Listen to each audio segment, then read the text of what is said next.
और दोस्तों एक बार फिर से आप सभी का बहुत बहुत स्वागत है एबीआर कोचिंग सेंटर में। दोस्तों देखते रहिए और पढ़ते रहिए। चैनल को सब्सक्राइब जरूर कर लीजिए। देखिए आज का हमारा है मध्यकालीन इतिहास का तीसरा भाग, जो कि मुगल काल के साम्राज्य के बारे में है। मुगल काल का पहला पार्ट है और दूसरा पार्ट नेक्स्ट आएगा, उसमें कंप्लीट करा देंगे। देखिए आज का फर्स्ट क्वेश्चन हमारा है, मुगल साम्राज्य के शासकों का सही अनुक्रम क्या है। तो मुगल साम्राज्य के जो शासक है उनका सही अनुक्रम है बाबर, बाद में हुमायूं, फिर अकबर, जहांगीर, शाहजहां, औरंगजेब और लास्ट में बहादुर शाह। नेक्स्ट है, मुगल काल के दौरान रैंक और वेतन नामक संख्यात्मक मान द्वारा निर्धारित किया जाता था। तो जाट नामक संख्यात्मक मान द्वारा निर्धारित किया जाता था क्या, वेतन और रैंक। नेक्स्ट हम बात करते हैं मुगल साम्राज्य के दौरान जजिया कर किस पर लगाया गया था। तो गैर मुस्लिम नागरिक थे जो, उन पर जजिया कर लगाया गया था। नेक्स्ट है, मुगल साम्राज्य की आर्थिक व्यवस्था के संदर्भ में पोलाज शब्द का संदर्भ किससे है। तो वार्षिक खेती योग्य भूमि से है। नेक्स्ट है, भारत में वास्तुकला की चार बाग शैली की शुरुआत किसने की थी। तो मुगलों ने की थी। नेक्स्ट हमारा क्वेश्चन है, जाट और सावर शब्द किस प्रशासनिक व्यवस्था से संबंधित है। तो मंसबदारी प्रथा से संबंधित है जाट और सावर शब्द। नेक्स्ट है, विजय का शहर फतेहपुर सीकरी किसमें मुगलों की गौरवशाली शासनकाल के दौरान बनाया गया था। तो आगरा है जो, वो फतेहपुर सीकरी में मुगलों के दौरान बनाया गया था। नेक्स्ट है, मुगल काल के दौरान शाही आदेश को किस नाम से जाना जाता था। तो फरमान के नाम से जाना जाता था।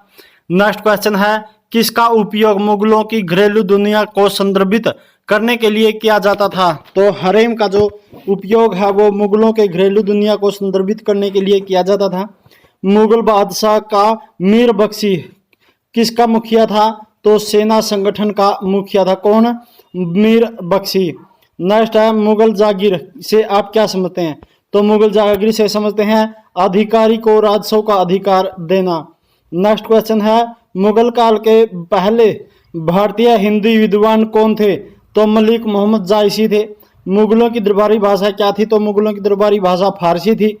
मुगल काल में भारत से आने वाला विदेशी यात्री और जिसने मयूर सिंहासन पर एक विशेष विवरण हमारे पास छोड़ा था, तो वह कौन था।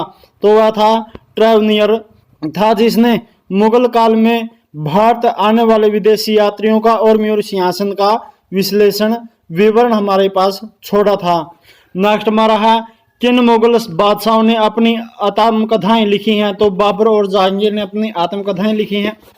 मुगलों के नवरोज का त्योहार किसके लिए किया जाता था। तो पारसी के लिए किया जाता था। नेक्स्ट है, तैमूर ईरान, इराक और आधुनिक तुर्की के शासक के उत्तराधिकारी कौन थे। तो मुगल जो है वो तैमूर, इराक, ईरान और आधुनिक तुर्की के शासक के उत्तराधिकारी थे। दिल्ली का लाल किला 16वीं शताब्दी में किस वंश के सम्राटों का निवास स्थान था। तो मुगल सम्राटों का जो है निवास स्थान था। वे व्यक्ति जो मुगल सेवा में शामिल होकर पद धारण किए उन्हें क्या कहा जाता था। तो उनको मंसबदार कहा जाता था। नेक्स्ट है, मुगल काल के प्रमुख उद्योग कौन सा था। तो सूती कपड़ा जो है मुगल काल का प्रमुख उद्योग था। मुगल अपनी माता की ओर से किसके वंशज थे। तो चंगेज खां के वंशज थे। प्रथम मुगल बादशाह बाबर कहां से भारत आया था। तो फरगना से भारत आया था। 1495 में फरगना का उत्तराधिकारी बना जब वह केवल 12 साल का था। तो कौन था, बाबर था। नेक्स्ट है, 1526 में भारत में मुगल साम्राज्य की स्थापना किसने की थी। तो बाबर ने 1526 में मुगल साम्राज्य की स्थापना की। पानीपत की पहली लड़ाई जिसने मुगल शासन की नींव रखी, इब्राहिम लोदी और बाबर के बीच किस वर्ष लड़ी गई थी। तो 1526 में लड़ी गई थी। बाबर और राणा सांगा के नेतृत्व वाली राजपूत सेना के बीच खानवा यानी कि खानवा का युद्ध किस वर्ष हुआ था। तो 1527 ईस्वी में हुआ था। बाबर ने किस युद्ध के बाद गाजी की उपाधि धारण की। तो खानवा के युद्ध के बाद बाबर ने गाजी की उपाधि धारण की। 1528 में किसने चंदेरी में राजपूतों यानी कि मेदनी राय को हराया। तो बाबर ने हराया। नेक्स्ट क्वेश्चन है, 1529 में घाघरा के युद्ध में मुगल बादशाह बाबर ने किसको पराजित किया था। तो महमूद लोदी को पराजित किया था। मध्यकालीन भारत में युद्ध में सबसे पहले तोपखाने का प्रयोग किसने किया? तो यह बाबर ने किया था। कृष्णदेव राय किसके समकालीन थे? तो बाबर के समकालीन थे। बाबर की मृत्यु कहाँ पे हुई थी? आगरा में। बाबर का शव अपनी मर्जी से कहाँ दफनाया गया था? काबुल में दफनाया गया। बाबर के बाद मुगल सिंहासन के लिए कौन उत्तराधिकारी बना? तो हुमायूं बना था। अकबर ने किसको अपने पिता हुमायूं की कहानी हुमायूंनामा का वर्णन करने के लिए नियुक्त किया गया था? तो गुलबदन बेगम को नियुक्त किया गया था। दिल्ली में हुमायूं का मकबरा किसने बनवाया? तो हाजी बेगम ने बनवाया है। हुमायूं के मकबरे का वास्तुकार कौन था? तो मिराक मिर्जा घियास था। मुगल बादशाह हुमायूं का पुस्तकालय देखने के लिए आप भारत के किस स्थान पर जाएंगे? तो दिल्ली में जाएंगे। किसकी लड़ाई में हारने के बाद हुमायूं भारत से भागना पड़ा? तो हुमायूं को कन्नौज की लड़ाई के बाद भारत से भागना पड़ा। नेक्स्ट हमारा क्वेश्चन है, भारतीय मुगल चित्रकारी की उत्पत्ति किस मुगल सम्राट के शासनकाल में हुई? तो हुमायूं के शासनकाल में हुई।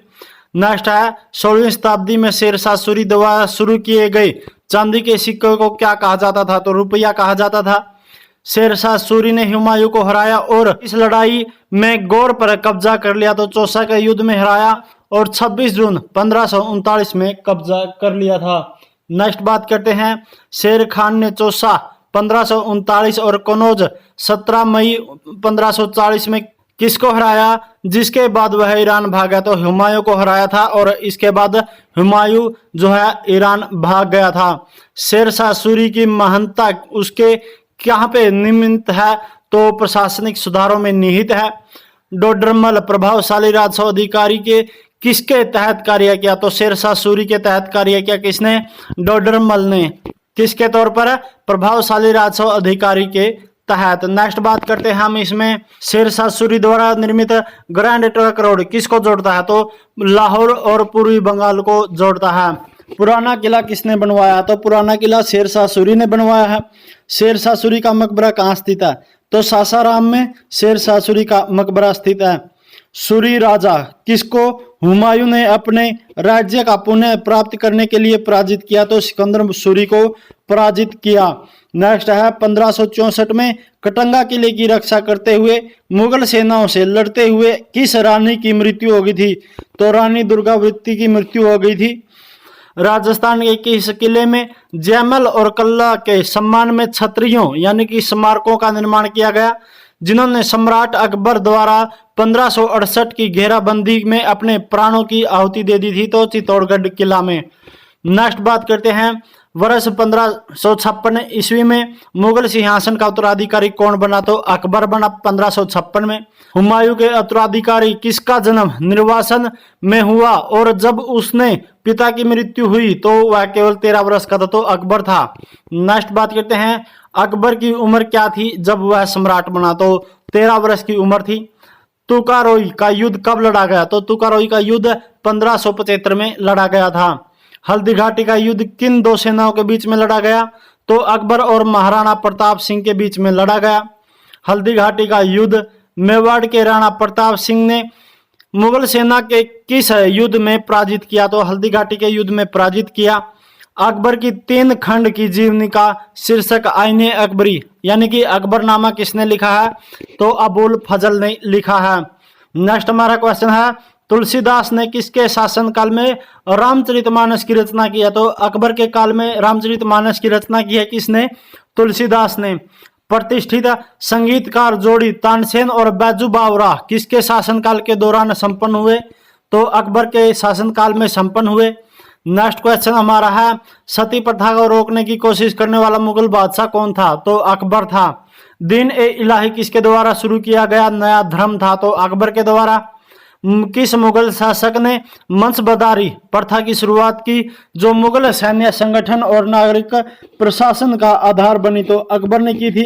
जजिया कर को किसने समाप्त किया? अकबर ने समाप्त किया। नेक्स्ट है, पानीपत का द्वितीय युद्ध किसके बीच लड़ा गया? तो अकबर और हेमू के बीच में लड़ा गया था।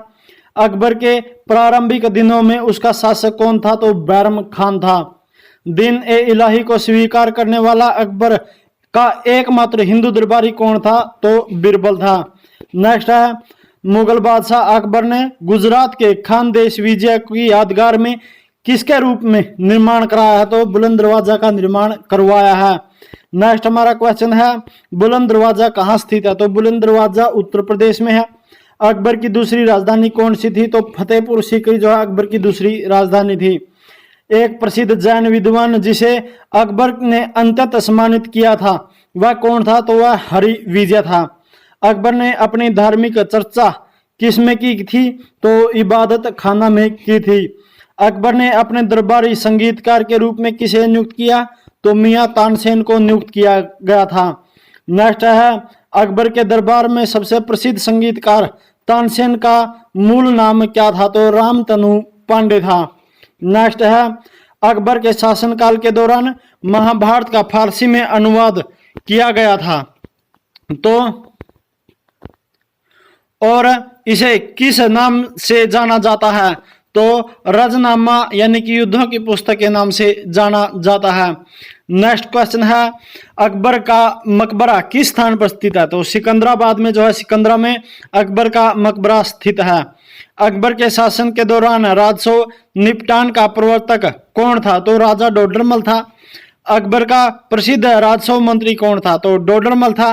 गद्दी पर बैठने के लगभग 50 वर्ष बाद 1605 ईस्वी में किसकी मृत्यु हो गई थी? उन्हें आगरा के बाहर सिकंदराबाद में दफना गया था। तो अकबर की मृत्यु हो गई थी कब? 1605 में। नेक्स्ट दिन ए इलाही के सूत्रीकरण का मूल उद्देश्य था। तो क्या उद्देश्य था इनका? सार्वभौमिक विश्वास। नेक्स्ट है, किस लेखक ने अकबर के दिन ए इलाही को अपनी मूर्खता का स्मारक कहा, ज्ञान का नहीं? तो इसमें कहा गया है विसेंट स्मिथ द्वारा। दिन ए इलाही को मूर्खता का स्मारक कहा गया है, ज्ञान का नहीं। किस स्मारक को पत्थरों का सोपन के रूप में जाना जाता है? तो पंचमहल को जाना जाता है। रामायण का फारसी में अनुवाद किसने किया? तो बदायूं ने किया था रामायण का फारसी में अनुवाद। महाभारत में फारसी का अनुवाद किसने किया? बदायूं ने किया है।